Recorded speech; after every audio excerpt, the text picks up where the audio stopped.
কয়েকদিন পরের কথা। খাবার টেবিলে সবাই নিশ্চুপ খাবার খাচ্ছে। আরস মুখ লটকে ভাত মাখাচ্ছে, আবার সেগুলো ভেঙে দিচ্ছে। হেলাল সাহেব ভ্রু কুঁচকে আরসের দিকে অনেকক্ষণ তাকিয়ে রইলেন। আরস ভাত আঁকিবুকি করে ছুঁড়ে ছুঁড়ে মুখের ভেতর ঢোকাচ্ছে। তারপর আবার অলস ভঙ্গিতে চেয়ে রয়েছে খাবারের দিকে। জাইন কথা গুছিয়ে নিল। হেলাল সাহেবের দৃষ্টি আকর্ষণের জন্য কেসে উঠল। হেলাল সাহেব চোখ ফিরালেন জাইনের দিকে, ভ্রু বাঁকিয়ে চেয়ে রইলেন। আব্বু, আমি ফিরে যেতে চাচ্ছি। তো যাও না। তাহলে আর কি, এ মাসের শেষ শুক্রবারে আমার ডেট কনফার্ম করেছে। বাহ বাহ, ডেট কনফার্ম করে আমাকে জানানো হচ্ছে, তাহলে একবারে চলে গিয়ে জানাতে। জাইন কথা না বলে চুপচাপ খেতে মন দিল। মনে মনে বলল, এই, আমাকে পাগল কুকুরে কামড়ে দিয়েছে। যেখানে থাকবো জীবনেও না, ভবিষ্যৎ প্রজন্মের জন্য হলেও এই বাড়ি ছাড়তে হবে। ইসরাতের দিকে তাকিয়ে জাইন শয়তানি হাসি দিল। 10 দিন পরের কথা। রাত 2টোর সময় এসে আরস হাজির নুসরাতের নানার বাসায়। তখন সবাই খাবার খেয়ে প্রস্তুতি নিচ্ছিল ঘুমানোর। আরসকে বিধ্বস্ত দেখে আঁতকে উঠলেন নুসরাতের নানা। কিছু জিজ্ঞেস করতে গিয়ে থেমে গেলেন। কিছু জিজ্ঞেস না করে রুমে নিয়ে বসালেন। হাত বাড়িয়ে পিঠে হাত বুলিয়ে দিলেন। স্ত্রীকে বলে পানি আনিয়ে খাইয়ে দিলেন আরসকে।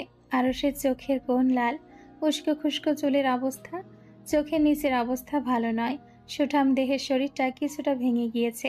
আরস পানি খেলো না, তাড়া গলায় বলল, নুসরাত কোথায় নানা? নানার সাথে ভাই ডাকতে পারো, আর নুসরাত তো ঘুমাচ্ছে। আমি নুসরাতের সাথে দেখা করতে চাই নানা ভাই। আগে একটু পানি খেয়ে নাও। জি না, পরে খাবো, ওর সাথে আমার গুরুত্বপূর্ণ কথা আছে। নুসরাতের নানা কথা বাড়ালেন না। স্ত্রীকে বললেন নুসরাতের রুম দেখিয়ে দেওয়ার জন্য। নুসরাতের নানি ধীর গতিতে হেঁটে যেতে লাগলেন। বয়সের ভারে আগের মতো হাঁটতে পারেন না। আরস চিন্তায় নিজের হাত কামড়ে ধরল। নুসরাতের বাচ্চা তাকে ডিভোর্স লেটার পাঠায়, আবার বলে 1 সপ্তাহের মধ্যে সাইন করে না দিলে আইনি পদক্ষেপ নেবে। দেখাচ্ছে আরস আইনি পদক্ষেপ নেওয়া। আজ এমন অবস্থা করবে যে আইনি ব্যবস্থা নেওয়া বের করে দিবে। শরীরে মৃদু ধাক্কা অনুভব হলো। ড্রিম লাইটের মৃদু আলোয় চোখ খুলে নুসরাত নিভু নিভু তাকালো সামনের দিকে। চোখের সামনে অগ্নি হয়ে দাঁড়িয়ে থাকা আরসকে দেখে এক নিমিষেই চোখ থেকে ঘুম উড়ে গেল। চোয়াল শক্ত, রাগে নাক মুখ কাঁপছে আরসের। নুসরাত ধীরে সুস্থে উঠে বসলো, চুপচাপ তাকিয়ে রইল আরসের দিকে। আরস হাত মুঠ করে রাগ সামলানোর চেষ্টা করছে। তারপর চিবিয়ে চিবিয়ে জিজ্ঞেস করলো, কার পারমিশন নিয়ে তুই ডিভোর্স লেটার পাঠিয়েছিস? নুসরাত নির্লিপ্ত। আরস মুখ হাত দিয়ে চেপে ধরল। কথা বলছিস না কেন? বোবা হয়ে গিয়েছিস? নেই কোনো জবাব। আরস রাগে দুঃখে চুল টেনে ধরল। থাপ্পড় মারতে গিয়ে হাত পকেটে পুরে নিল, নাক ফুলিয়ে শ্বাস নিল। দেখ। আরসের গলা কাঁদো কাঁদো। মনে হলো নুসরাত কথা না বলে মেয়েদের মতো কান্না করে দিবে। 2 হাতের তালুতে নুসরাতের মুখ চেপে ধরল। চোখ ঝাপটে কান্না আটকানোর চেষ্টা করলো, তবুও কান্না চলে আসলো। নিজের এই কাজে নিজেই বিরক্ত হলো। মেয়ে মানুষের মতো কান্না করছে কেন সে? তারপর শুধরে নিয়ে বলল, বউ যদি এমন পাথর হয় তাহলে নিজে তো একটু নরম হতে হবে। আরস কান্না গলায় বলল, দেখ নুসরাত, আমি তো বলেছি তুই যা ইচ্ছে তাই করবি। আমি কি, আমার বাপ তোকে বাধা দিবে না? তাহলে আবার ডিভোর্স লেটার পাঠিয়েছিস কেন? নুসরাত বিদ্রুপ করে হাসলো। আরস এবার কেঁদেই দিল। চোখ বেয়ে গড়িয়ে পড়লো পানির ফোয়ারা। হাত দিয়ে চোখ মুছে নিল। আবারও পানি বের হলো, আবার মুছলো, আবারও বের হলো। 2 হাত দিয়ে চোখ ডলতে লাগলো আরস। নুসরাতকে হাত বাড়িয়ে জড়িয়ে ধরতে গেল। নুসরাত বিছানার পেছন দিকে সরে গেল। আরস নুসরাতের হাত চেপে ধরে নিজের চোখে স্পর্শ করালো। নুসরাতের হাতে চোখ মুছলো, নাক টেনে ভাঙা গলায় বলল, দেখ, আমি আমি তোর পায়ে ধরবো। তুই যদি বলিস তাহলে আমি পুরো ফ্যামিলির সামনে পায়ে ধরবো। এখানে যদি বলিস তাহলে তোর নানার বাসার সবার সামনে পায়ে ধরবো। তুই একবার আমাকে দেখ, নিজে তো আরাম করে ঘুমোচ্ছিস, আমার কি হবে? আমি ঘুমোতে পারি না, খেতে পারি না, তোর দুঃখে এখন কাজে মন বসে না। নুসরাত নির্লিপ্ত। আরস তাকিয়ে দেখল একটা মানুষ কতটা নিষ্ঠুর হলে সামনে একজন মানুষ কেঁদে চলেছে আর সে রোবট হয়ে বসে আছে। চোখে কোনো দুঃখের চিহ্ন নেই। একটু তো আরসের জন্য মায়া হওয়া উচিত নুসরাতের। আচ্ছা, এক কাজ কর, আমাকে আমাকে আগের আরস বানিয়ে দে। যে তোকে পছন্দ করতো না, তোকে দেখলে বিরক্ত হতো, অসহ্য লাগতো, তাকে বানিয়ে দে। আমি তোর পেছন ছেড়ে দেব। নুসরাতের 2 হাত ঝাঁকিয়ে বলল আরস। নুসরাত কথা বলল না, চুপচাপ তাকিয়ে রইল। সে বিরক্ত হতে চাচ্ছে কিন্তু বিরক্তি আসছে না, ভেতরে কিছু একটা দলা পাকাচ্ছে।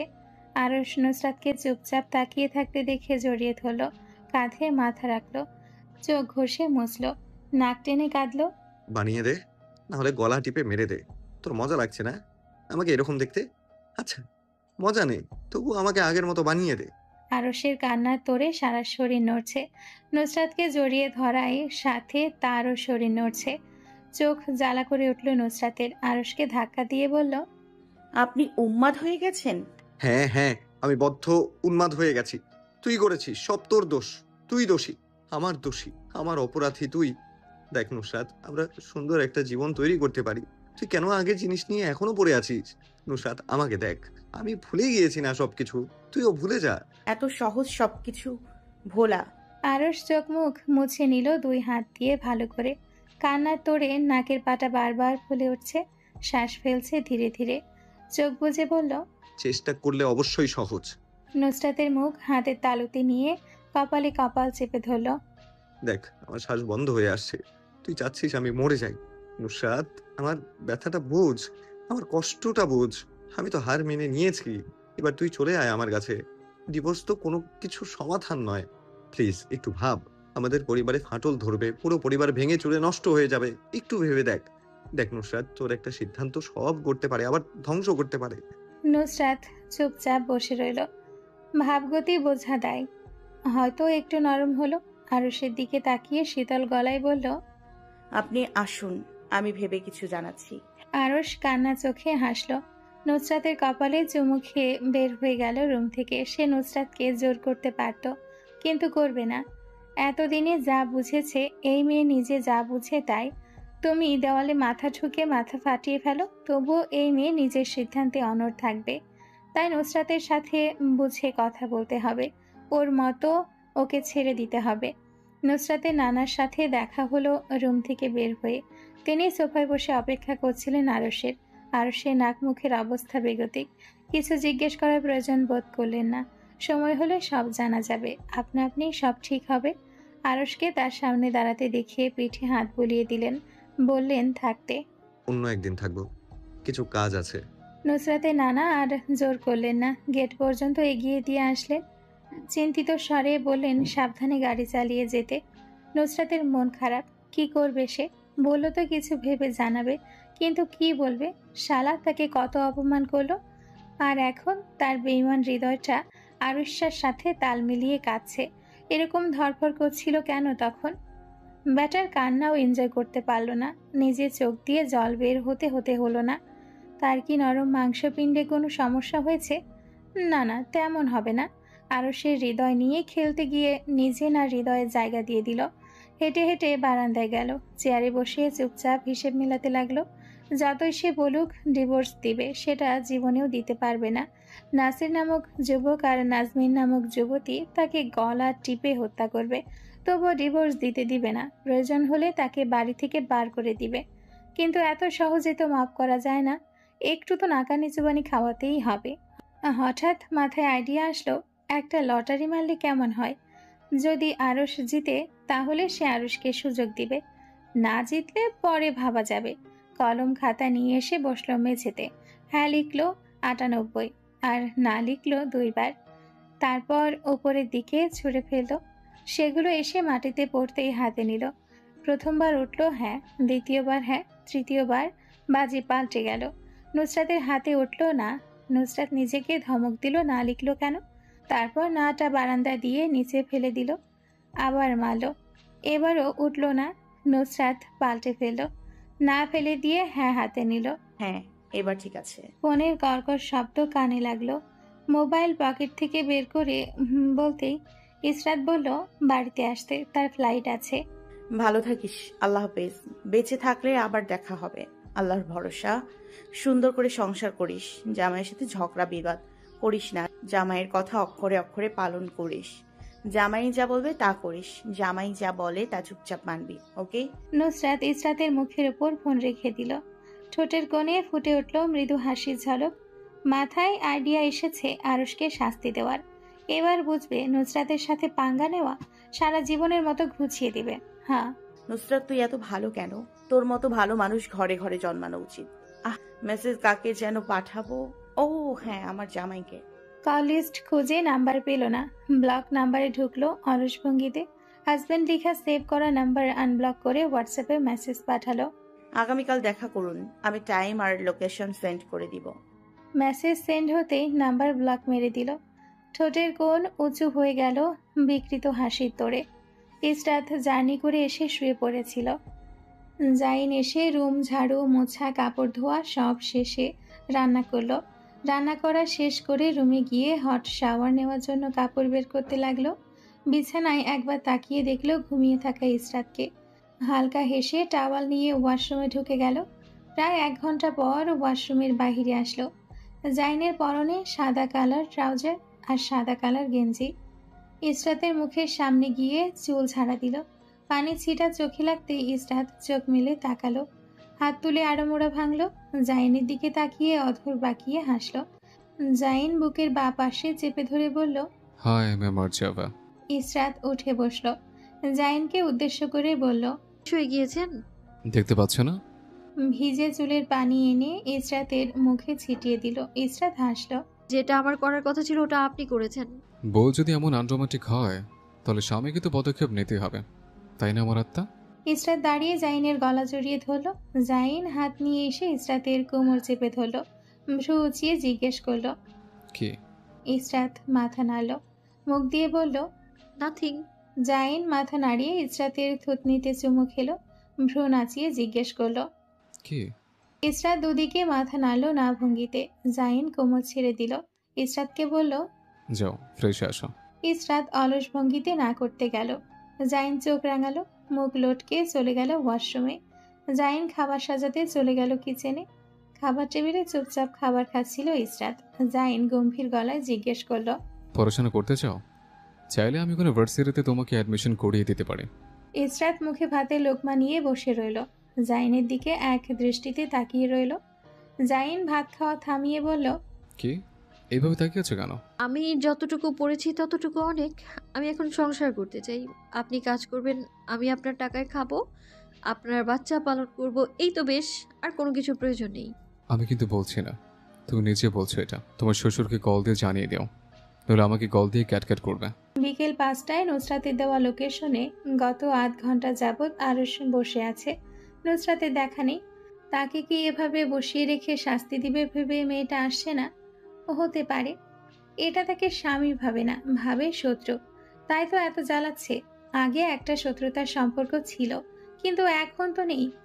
আর থাকলে সেটা তো আরশ ভুলে গিয়েছে। তাহলে এই মেয়ে আগের কথা ভুলে যাচ্ছে না কেন? আরশের চিন্তা ভাবনার মাঝে বোরকা পরা একটা মেয়ে এসে ভেতরে ঢুকলো। আরশ বিরক্ত হয়ে নুসরাতকে কল দিতে যাবে, মেয়েটা এসে আরশের সামনে চেয়ারে বসলো। টেবিলের ওপর রাখা আরশের হাত টেনে ধরলো। আরশ আতঙ্কিত চোখে তাকালো। হাত ছাড়িয়ে এনে উঠে যেতে নিবে, মেয়েটা আরশের সামনে এসে দাঁড়ালো। আপনি এরকম করছেন কেন আন্টি? নিকাবের নিচ থেকে নুসরাত হেসে উঠল। আরশ নুসরাতের হাসির শব্দে চিনতে পেরে নিজেও বোকার মতো নুসরাতের সাথে তাল মিলিয়ে হাসলো হে হে করে। আরশ হাসি থামিয়ে নুসরাতের দিকে রাগী চোখে তাকালো। এই গরমের দিনে নুসরাত হাত মোজা, পা মোজা, নিকাব, বোরকা, চোখে চশমা, হিজাব, সাথে আন্টিদের মতো বড় একটা ব্যাগ নিয়ে আসছে। এই অবস্থা কেন তোর? আসল কথায় আসি, ফালতু কথা বলে সময় ওয়েস্ট করার প্রয়োজন নেই। এক হাতরে কাগজ বের করলো, যেখানে কিছু শর্ত লেখা আছে, স্ট্যাম্প বসানো। নিচে লেখার শর্তে রাজি থাকলে স্বাক্ষর করুন। আরশ তাকালো না। নুসরাতের হাত থেকে কলম ছিনিয়ে নিয়ে স্বাক্ষর করে দিল। নুসরাত হতভম্ব হয়ে তাকিয়ে রইল। সে কিছু বলার আগেই আরশ সাইন দিয়ে নুসরাতের দিকে তাকিয়ে হাসল। নুসরাত নিজের মাথা দুদিকে নাড়িয়ে বলল, আগে পড়ে নিতেন। পড়ার কোনো প্রয়োজন নেই, এবার বাসায় চল। আর এইসব হাত মোজা পা মোজা খুল। নুসরাত হাসলো নিকাবের নিচে। শর্তের পেপার হাতে তুলে নিয়ে পড়ে শোনালো তাকে। আমার প্রথম শর্ত, পুরো 1 বছর আমার সাথে কোনো ধরনের দেখা সাক্ষাৎ করা যাবে না। নুসরাত হাসলো নিকাবের নিচে। শর্তের পেপার হাতে তুলে নিয়ে পড়ে শোনাতে লাগলো। যদি কোনো রূপ শর্ত ভেঙে দেখা করার চেষ্টা করেন তাহলে ডিভোর্স লেটার ওখানেই পাঠানো হবে। আরশ ডিভোর্সের কথা শুনে মুখে কুলু পেটে বসে রইল। নুসরাতের দিকে অসহায় চোখে তাকালো। দ্বিতীয় শর্ত, ভবিষ্যতে যদি কোনো বাচ্চা হয় তাহলে তার নাম আমি রাখবো, এবং যদি ওর চেহারা বিন্দু মাত্র আপনার সাথে মিলে বাচ্চাটা আপনি বড় করবেন। আমি এই বিষয়ে কোনো মতামত রাখতে পারছি না, যদি ইচ্ছে হয় পরে ভেবে দেখব। তৃতীয়, আমি খুব তাড়াতাড়ি ফ্রান্স যাচ্ছি। কেন? আপনাকে না করেছি কথা বলতে, তাহলে কথা বলছেন কেন? চুপ করে বসে থাকবেন।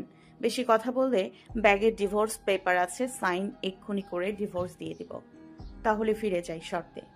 নুসরাত ঠোঁট জিহ্বা দিয়ে ভিজিয়ে নিল। বুকের ভেতর কম্পন হচ্ছে।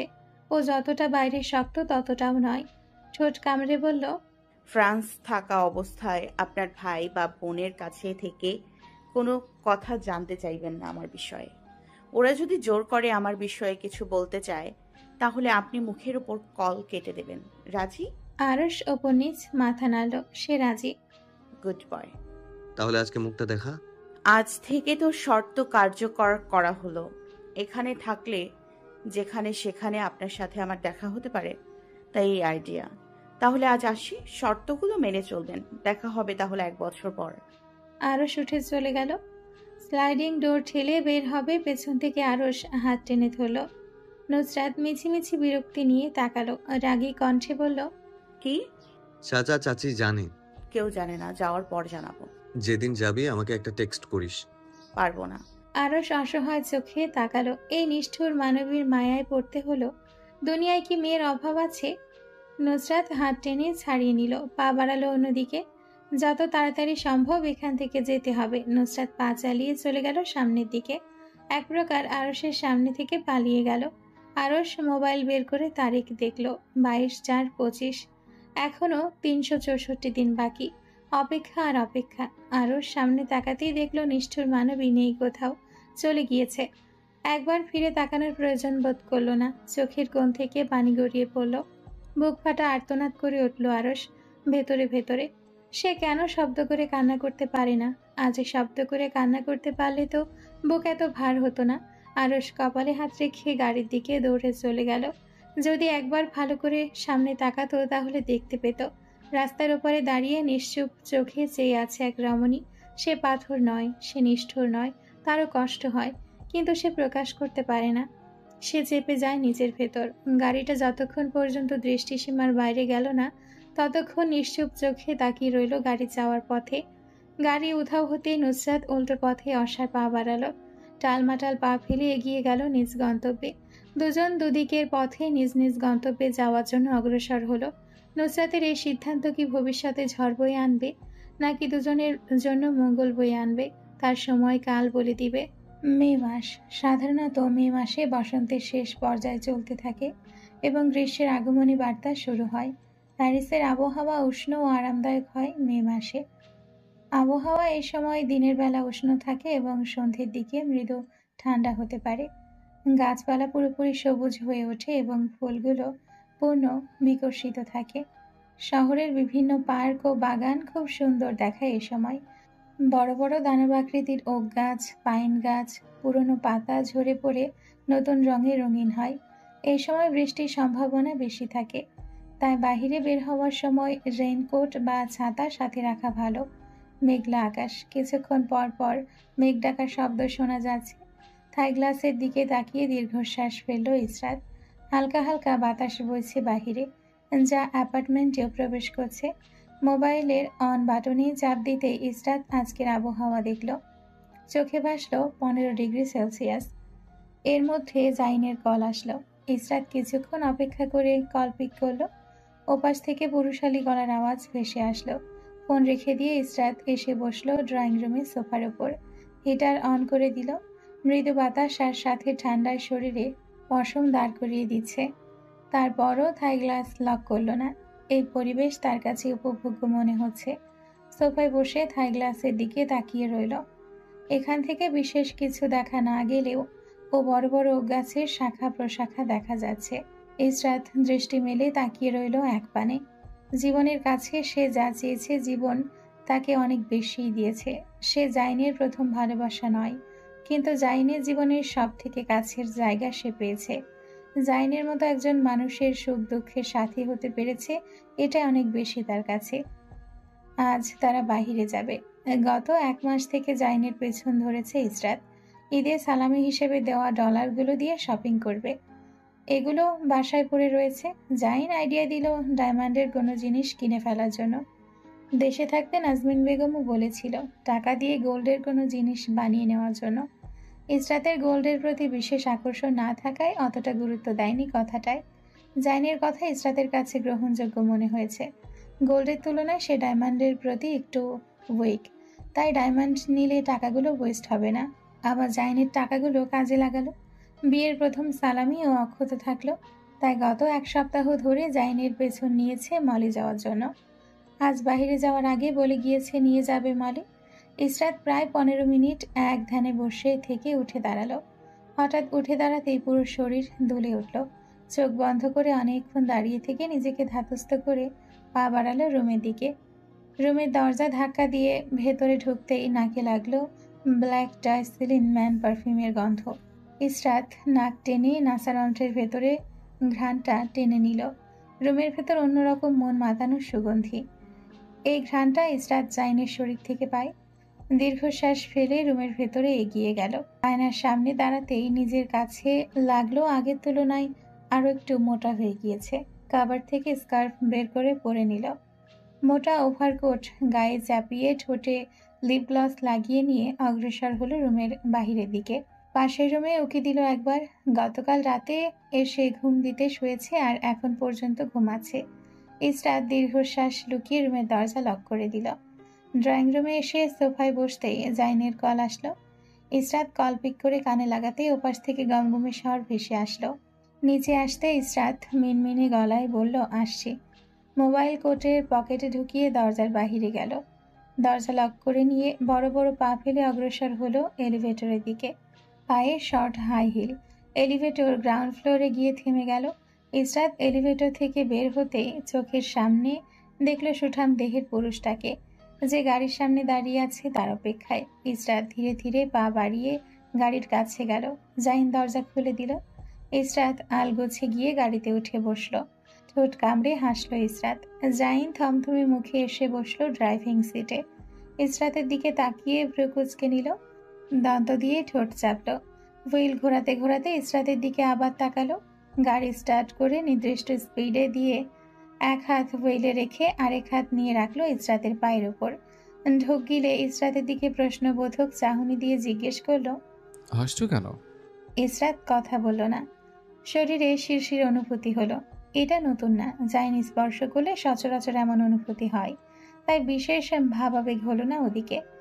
ইসরাত জাইনের হাত পায়ের ওপর থেকে সরাতে চাইলে জাইন চোখ রাঙিয়ে তাকালো। দাঁতে দাঁত চেপে বলল, হ্যাঁ, কি সমস্যা? ইসরাত চোখ নামিয়ে নিল। জাইন মুখ গম্ভীর করে বসে রইল, তবু হাত সরালো না। ইসরাত চোখ ঘুরিয়ে নিয়ে কাচের বাইরে চোখ রাখলো। জাইন লক করে রেখেছে। ইসরাত তাকিয়ে রইল কাচের ভেতর থেকে। বাইরে একের পর এক চলতে থাকা গাড়িগুলোর দিকে তার দৃষ্টি। ধীরে ধীরে অন্ধকার ঘনিয়ে আসছে ধরণীতে। রাতের রঙে রঙিন হচ্ছে পুরো পৃথিবী। জাইন ধীরে ধীরে গাড়ি নিয়ে ঢুকলো মলের ভেতর। গাড়ি পার্কিং করার আগে দরজা খুলে দিল ইসরাতের বের হওয়ার জন্য। চোখ বড় বড় করে সাবধান করে দিল, আমি আসার আগে মলের ভেতর যদি ঢোকো তাহলে আজ রাতে তোমার খবর আছে। কি খবর করবেন? তুমি কি তার ড্যামো এখানে দেখতে চাও নাকি বাসায় গিয়ে? ইসরাত চোখ সরিয়ে নিল। দাঁড়িয়ে রইল চুপচাপ একপাশে। এক হাত দিয়ে আরেক হাতে ঘর্ষণ করলো। ঠোঁট কামড়ে চেয়ে রইল দূরে পার্কিং করতে থাকা ব্ল্যাক কালারের BMW কারের দিকে। জাইন গাড়ি থেকে বের হয়ে গাড়ি চেক করলো লক করেছে কিনা। যখন দেখলো সব ঠিকঠাক, তখন ইসরাতের দিকে এগিয়ে আসলো। পরনে থাকা শার্টের হাতা গুটিয়ে নিল। হাতে ওভারকোট ভাঁজ করে রাখলো। কপালে গভীর ভাঁজ, মুখ গম্ভীর। ইসরাত একটা জিনিস লক্ষ্য করেছে, সৈয়দ বাড়ির সব পুরুষের কপালে সবসময় 2 থেকে 3টে ভাঁজ থাকে। কোনো সময় এই ভাঁজ শিথিল হয় না। এই ব্যাটারও সেম অবস্থা। আরও একজনেরও এরকম থাকে। তিনি হলো দ্য গ্রেট নুসরাত আপা। জাইন ইসরাতের চিন্তা ভাবনার মাঝে এসে তার হাত চেপে ধরল। ইসরাত চোখ তুলে তাকিয়ে আবারও নামিয়ে নিল। জাইন এক হাত দিয়ে ইসরাতকে টেনে নিয়ে আসলো নিজের কাছে। বুকের কাছে মাথা চেপে ধরে হাঁটা ধরল সামনের দিকে। জাইনের শক্তপোক্ত শরীরের কাছে তাকে চুনোপুটি মনে হয়। সে 5 ফুট 4 ইঞ্চি হওয়ার পরও জাইনের বুকের কাছে গিয়ে পড়ে। ওপরের দিকে তাকিয়ে কথা বলতে হয় জাইনের সাথে। ওপরের দিকে কথা বলতে গেলে ইসরাতের ঘাড়ে ব্যথা হয়ে যায়। জাইন ইসরাতকে তার দিকে তাকিয়ে থাকতে দেখে মাথা নিচু করে ইসরাতের দিকে তাকালো। ভ্রু নাচিয়ে জিজ্ঞেস করলো, কি? ইসরাত মাথা নাড়িয়ে কিছু না বলল। জাইন শক্ত করে চেপে ধরে অগ্রসর হলো সামনের দিকে। ইসরাত পায়ের সাথে পা মিলিয়ে এগিয়ে গেল সামনের দিকে। ডায়মন্ড স্টোরে এসে জাইন গ্লাস ঢেলে ভেতরে ঢুকে গেল।